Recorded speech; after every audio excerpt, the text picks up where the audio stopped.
1, 2, 3.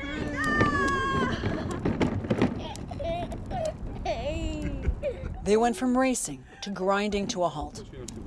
Ever since their son Michael was diagnosed with a rare genetic disorder, Terry and Georgia Perovalakis haven't stopped looking for a cure. They were getting close.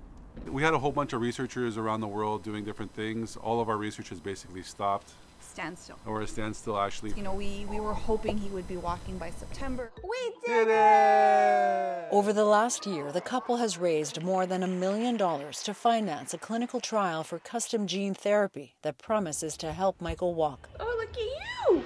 But the pandemic has paralyzed research around the world. Mama's here.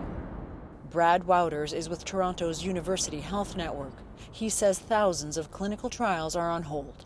Work that can change people's lives, like a current patient being treated for pancreatic cancer.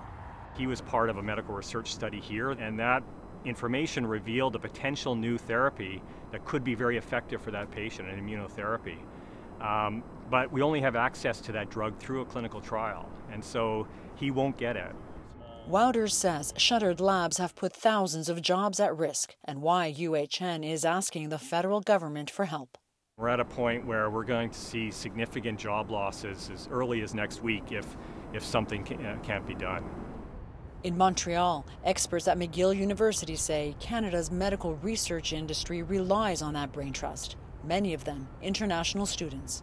We wouldn't want to lose this wonderful set of brains that help us develop the discoveries and the solutions that get out into the public domain. As for Michael, the halt in research means a potential cure could be delayed for up to a year, and that could mean the difference between him walking or not. It means he's going to degrade. Unfortunately, he'll slowly become more and more paralyzed. They're trying to find ways to keep the research into Michael's gene therapy moving, trying not to think of what happens if they can't. Yeah, I just look at one day at a time. I'm not thinking about the research stopping and him potentially not getting cured. They've come too far, they say, to let their hope stall too. Joanna Brumiliotis, CBC News, Toronto.